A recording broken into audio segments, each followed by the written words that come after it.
Vamos retomar aquilo que temos trabalhado? Vamos dar uma relembrada em Filipenses capítulo 4, verso 8. É muito importante termos no nosso entendimento que mais do que coisas extraordinárias, mais do que milagres, porque Deus também os faz, Ele nos propõe vida. A proposta do Evangelho não é vivermos de milagre em milagre, é vivermos de glória em glória.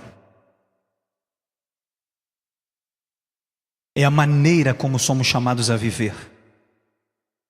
Se alguém diz estar em Jesus, deve andar como Ele andou. E é isso que nós temos perseguido. É fácil? Longe disso. Mas é possível. E mesmo que isso não seja ainda algo alcançado, o apóstolo Paulo nos ensina como a gente deve lidar com isso. Deixando para trás as coisas que ficam, prosseguimos para o alvo, para alcançar aquilo para o que também já foi alcançado. Esse é o desafio. Acerca do que temos trabalhado sobre pensamentos, fica claro que aquilo que o apóstolo Paulo nos desafia a fazer em alcançar aquilo para o que também já fomos alcançados, tem muito a ver com a capacidade de trazermos para o nosso entendimento a mente de Cristo, o pensar de Cristo, o sentir de Jesus e o fazer dele.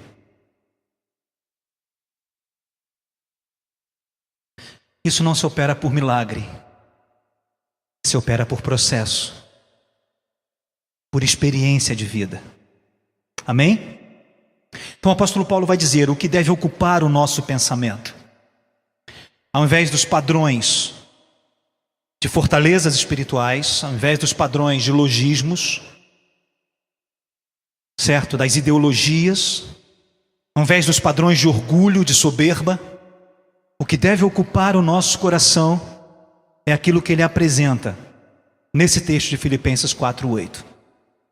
Tudo que é verdadeiro, vamos ler?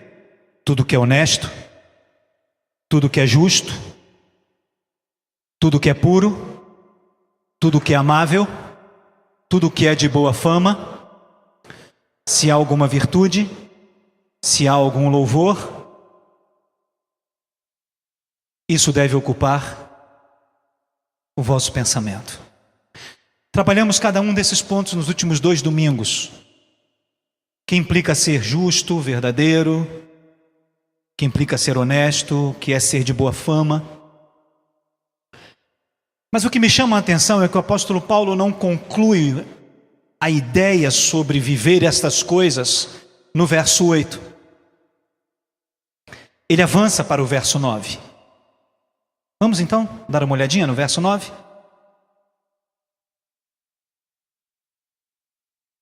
Ele vai dizer: se tudo isso deve ocupar o vosso coração, o vosso pensamento. Mas ele também vai continuar dizendo uma coisa que nos mostra como isso acontece. Podem ler o 9, por favor, queridos.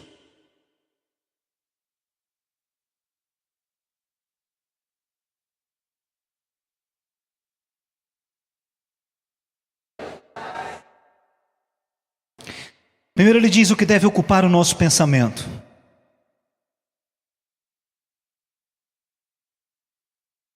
Depois ele diz que o Deus de paz estará conosco.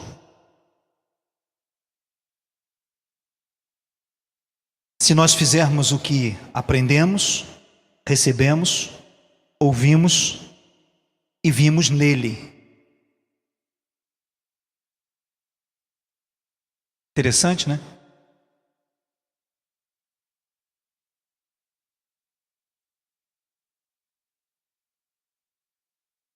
Não é um padrão que se recebe magicamente. Estas coisas, essa forma de pensar, este padrão de pensamento verdadeiro, honesto, puro, justo, amável, de boa fama.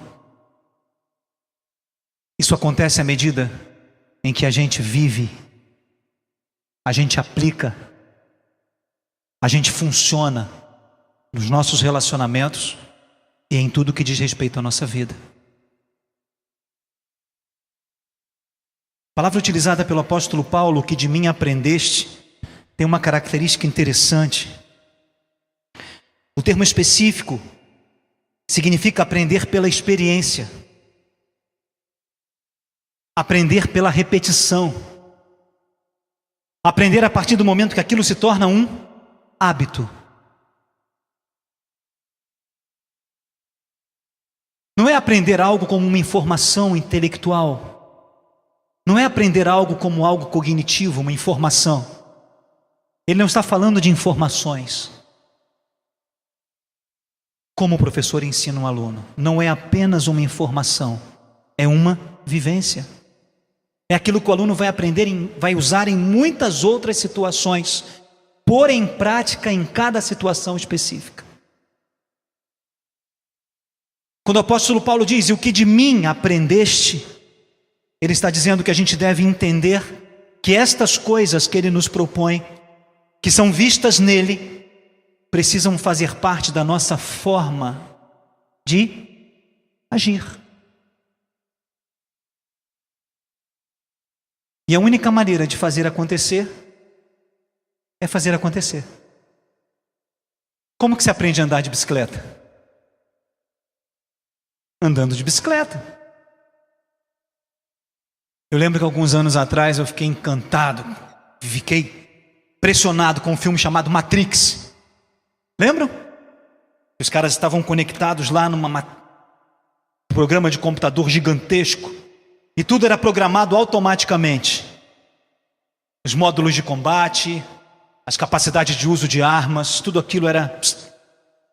Nós não somos assim, nós não somos programados. Nós precisamos aprender a vivenciar em cada uma destas coisas.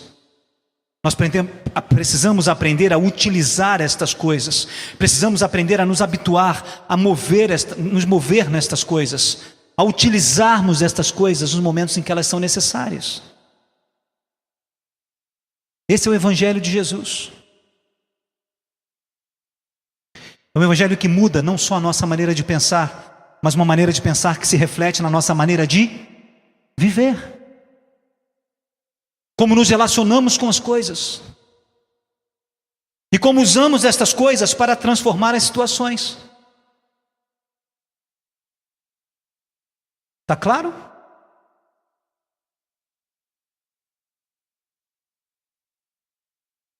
Como às vezes é fácil equacionar as situações dos outros, né? Parece que nós temos sempre uma saída pronta. Difícil é quando nós temos que equacionar as nossas situações. Difícil é quando temos que viver com as nossas realidades. E é acerca das nossas realidades que o apóstolo Paulo está falando. Aquilo que vemos nele, devemos trazer para a nossa realidade. Aprender ali, aquele verbo significa vivenciar e experienciar na própria realidade.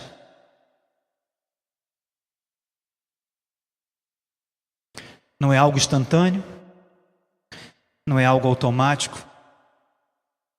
não é algo que eu posso chamar você aqui na frente, estender as minhas mãos e dizer agora você recebeu uma unção para viver isso. Porque é experiência. E eu fico impressionado com a clareza do apóstolo João, capítulo 2, lá da primeira carta, quando ele se refere à unção e ele diz o que a unção faz. A unção não nos dá nada extraordinariamente, miraculosamente. Ela nos ensina todas as coisas. Ela nos faz aprender e apreender todas as coisas. É impressionante quando o profeta trata da nova aliança. E há dois momentos em que ele faz isso no texto. O Senhor revela os processos da nova aliança.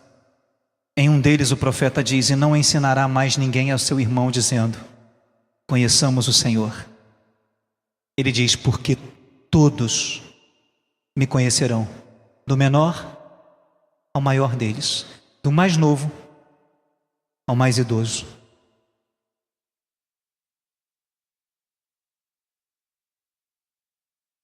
Essa experiência de relação é algo muito pessoal. Não pode ser dada a ninguém, a não ser pelo ensino do próprio Espírito em nosso coração, em cada circunstância muito específica. Estão me entendendo? Estas coisas tratam de um princípio que há algum tempo eu venho tentando colocar, que trata, eu não gosto muito da palavra princípio, porque a gente tem ouvido tanto sobre princípio disso, princípio daquilo, princípio da honra, princípio da prosperidade, princípio não sei o que, princípio disso, princípio...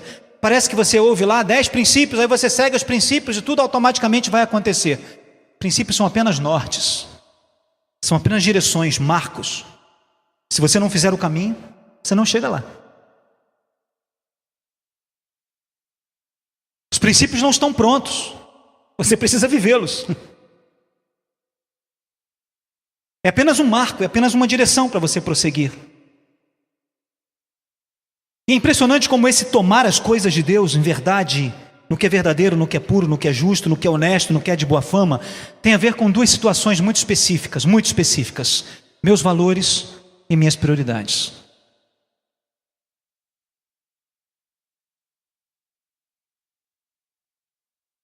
Quais são os meus valores? Quais são as minhas prioridades? Às vezes a gente pensa que valor e prioridade são muito parecidos, mas eles atuam em perspectivas muito diferentes.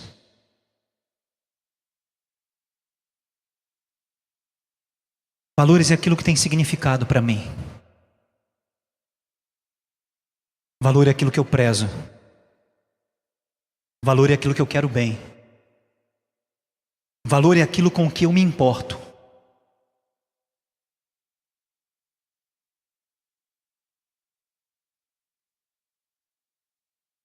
Quando o apóstolo Paulo trata da maneira diferente de pensar, ele diz: aprendam isso de mim. É impressionante que ele vai dizer aprender nesse sentido de tornar prático. Aí ele vai dizer o que recebestes, quer dizer, o que vocês pegaram de mim, trouxeram para você, o que vocês viram em mim, o que foi observável na reação dele, e o que vocês ouviram de mim, que foi dito claramente e especificamente. Ele diz: isto fazei. E a palavra fazer novamente remete à ideia de algo que é aprendido e é feito continuamente. Ele começa com algo contínuo e termina com algo contínuo.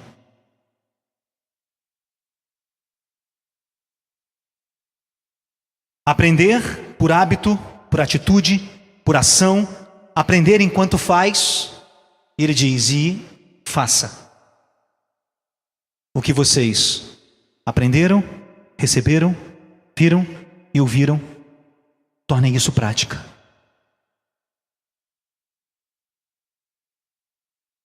Essa prática implica em valores e prioridades. Já contei isso algumas vezes. Às vezes eu chegava do trabalho muito cansado.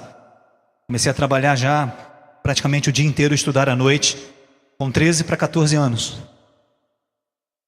Antigamente eram possíveis contratos de trabalho com menores e eu trabalhava numa empresa, numa indústria de esquadria de alumínio. Trabalhava das 8 às 6. E às vezes chegava cansado do dia inteiro da pegada do trabalho, ainda com 14 anos. Chegava, tomava um banho e dizia: não, hoje eu não vou sair não, vou ficar quietinho aqui. Aí a gente ouvia a bola quicar lá no campo. Pum, pum, pum, pum. Daqui a pouco alguém dava um chutão assim, a gente só via a bola em cima. Ai, cansaço? Aonde? Acabou o cansaço. Porque aquilo tinha valor para mim.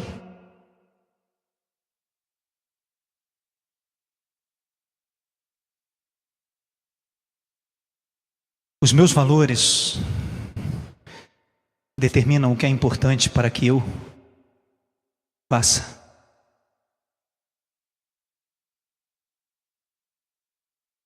Se tiver valor, eu vou fazer. Pode observar. que a gente protela aquilo que na maioria das vezes não tem o devido valor para a gente. São coisas até importantes, mas não são coisas que nós queremos. São coisas que nós até sabemos que temos que fazer, mas são coisas que não nos agradam. Então valores têm a ver com essa identificação, com o que me agrada, com o que é importante para mim. Prioridade é diferente. Prioridade não envolve a minha percepção de gostar. Prioridade envolve me mover por aquilo que eu sei que eu preciso fazer.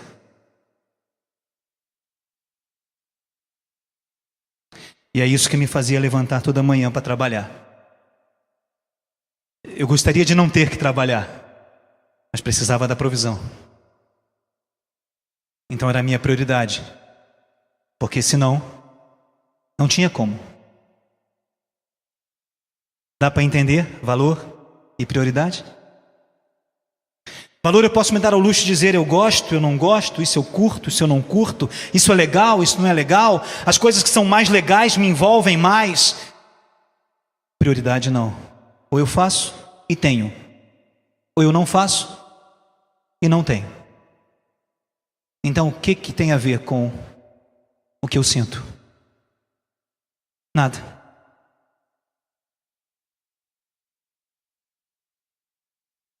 Quando o apóstolo Paulo diz que nós temos que aprender na prática e temos que fazer o que vemos nele na prática, ele está dizendo que nós temos que aprender a diferenciar valor e prioridade.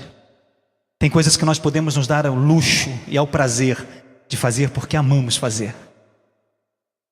E há coisas que nós temos que fazer porque é uma questão de sobrevivência.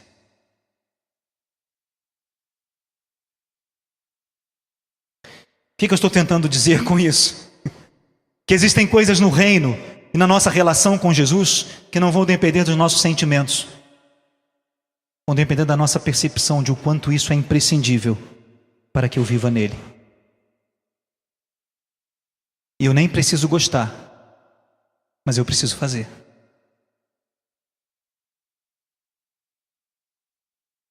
E como a grande maioria das coisas que nós aprendemos em Jesus são coisas que são contra o nosso orgulho, então boa parte daquilo que nós aprendemos nele são coisas que nós desejaríamos não fazer, porque vai contra o nosso conforto, vai contra o nosso orgulho.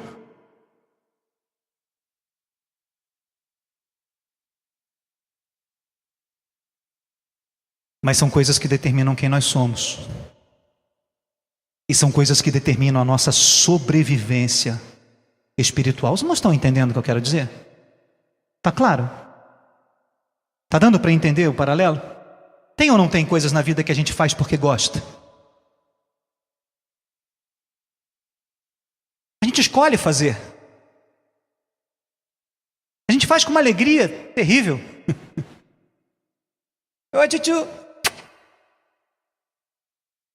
A gente faz com alegria, com contentamento. A gente espera ansiosamente a hora de fazer aquilo. Tem coisa que nós temos que fazer para sobreviver. No reino é a mesma coisa. Tem coisas que estarão em linha com o que eu gosto. Tem coisas que antes de ser boas, elas não serão agradáveis. Mas a vontade de Deus é boa e é agradável. Nem sempre medicações são boas, são agradáveis, mas são necessárias. A gente sabe disso. Nem sempre são agradáveis, mas são necessárias. Eu costumo dizer que quando o apóstolo Paulo disse que a vontade de Deus ela é boa, agradável e perfeita, significa que quando eu me encaixo na vontade dele, mesmo que algo seja bom, pode ainda não ser agradável. Mas à medida que eu entendo que é bom, se torna agradável. E à medida que é bom e agradável, então fica pleno. fica perfeito.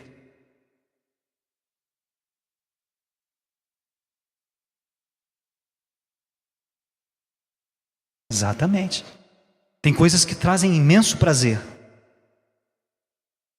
Tem coisas que nós precisamos fazer porque sabemos que não podemos deixar de fazer. É assim na vida, também é assim no relacionamento com Jesus.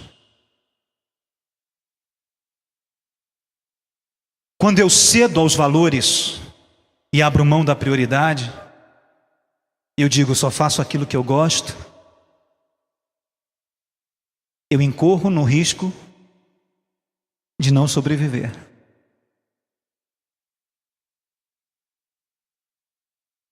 Se eu vivo apenas pela urgência e pela prioridade, eu corro o risco de não ter alegria. Então eu preciso dosar os meus valores e as minhas prioridades. Eu preciso aprender a dar valor ao que eu tenho. Já viram um ditadinho popular simples que diz: não tenho tudo que amo, mas amo tudo que tenho?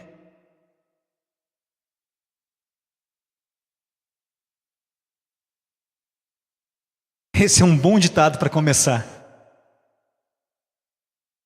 Talvez queiramos tantas coisas que não temos, mas precisamos dar valor às coisas que nós já temos e priorizar estas coisas para que de fato possamos viver aprendendo e fazendo aquilo que vemos em Jesus. Está claro?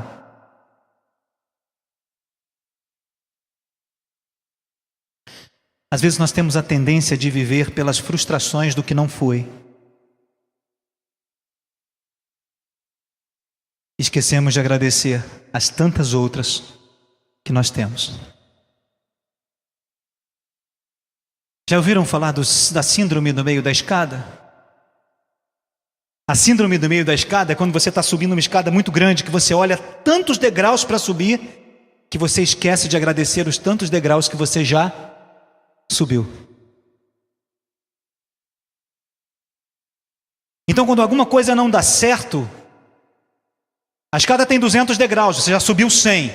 Tropeçou, caiu, não deu certo, enfraqueceu, cansou, você pensa, voltei para a calçada. Mentira, você já está no meio da escada. Uma boa parte já foi vencido.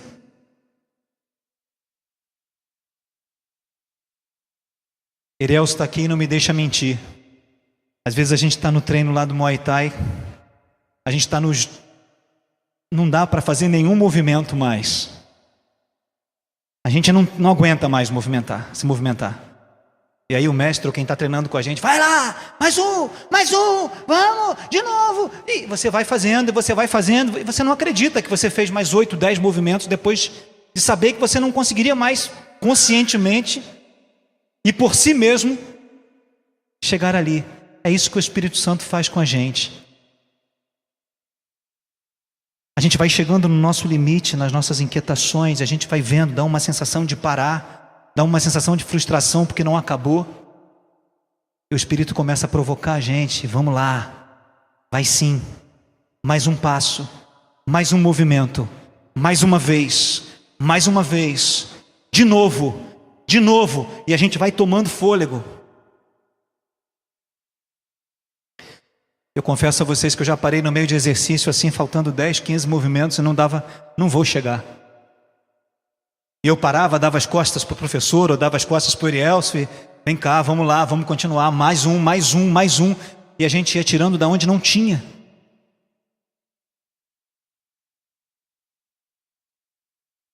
Diante de tudo que nós temos ouvido falar, de trocar a maneira de pensar, de mudar a maneira de perceber as coisas, de metanoia, mudança de pensamento, de tomar aquilo que Jesus nos deu em nosso espírito para viver na nossa mente, se não houver um processo contínuo de perseverança, a sensação que a gente tem é de frustração.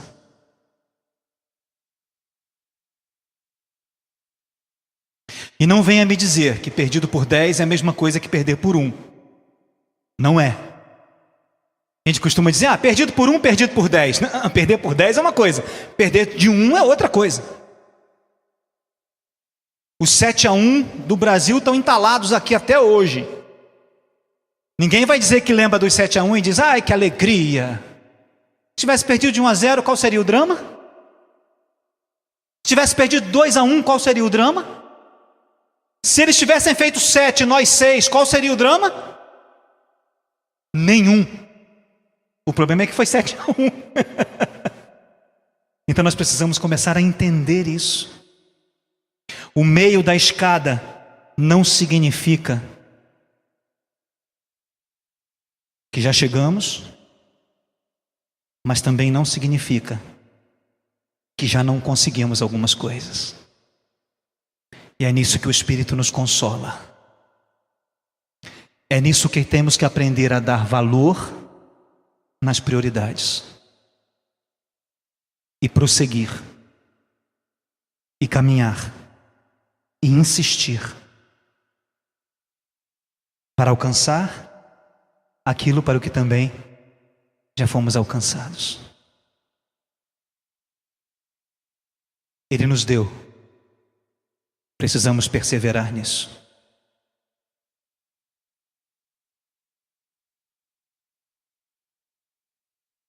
Empenhar valor naquilo que é prioridade. Começar a ter alegria naquilo que temos que fazer.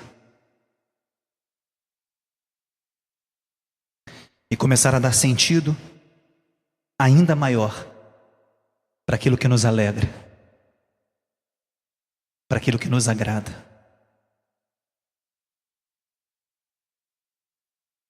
Fazer ou não fazer depende de valores e de prioridades, porque nós sempre temos tempo para o que é importante. Quando nós temos pouco tempo, imediatamente nós escalonamos na nossa cabeça o que é mais importante, para faltar tempo para aquilo que não é, em nossa visão, importante. Mas para tudo que é importante, pode ter certeza que sempre haverá tempo. E se não tem tempo, a gente faz. Estica um pouquinho, chega um pouco mais cedo, muda o horário, se adapta, faz mais rápido, mas a gente quer fazer. Por favor, vamos manter estas duas palavras acionadas em nossa mente. Aprender não é uma informação cognitiva. Aprender é um processo contínuo. Aquilo que aprendemos, isso devemos fazer. E fazer também se constitui um processo contínuo. E todo processo tem meio. E o meio é um ânimo para prosseguirmos até o fim. O meio não é a frustração, porque ainda não chegamos no fim.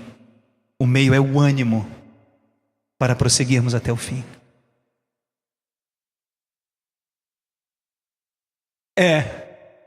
Tem gente que chega no meio da escada, senta e deita. Não adianta. Vai levantar e vai continuar.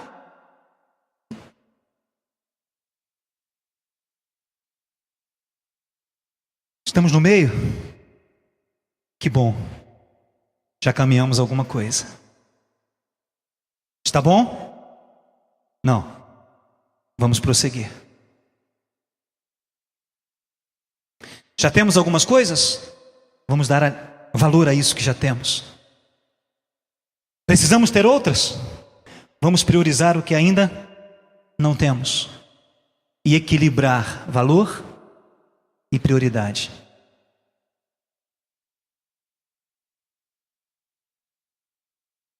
Isso não é uma palavra de autoajuda. Isso é o Evangelho de Cristo Jesus.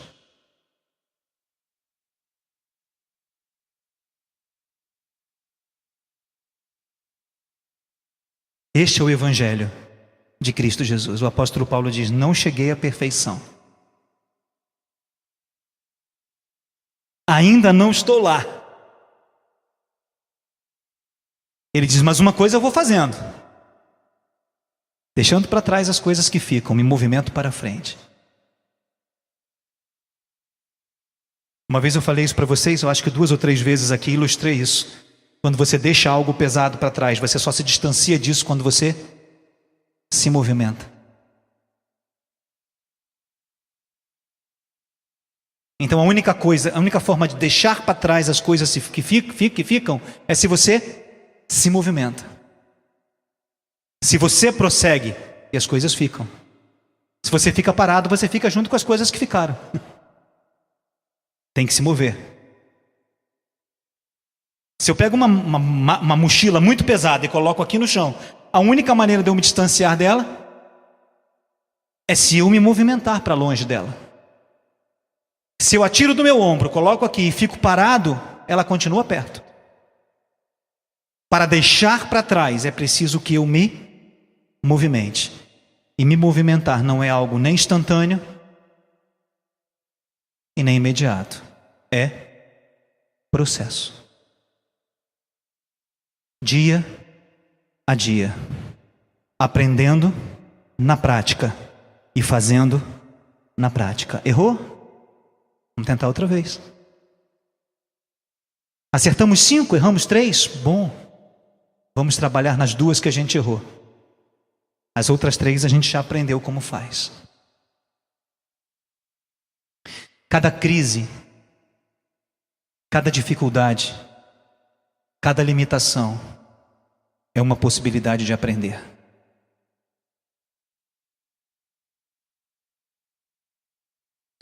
Que a graça do Espírito Santo nos ajude a entender isso.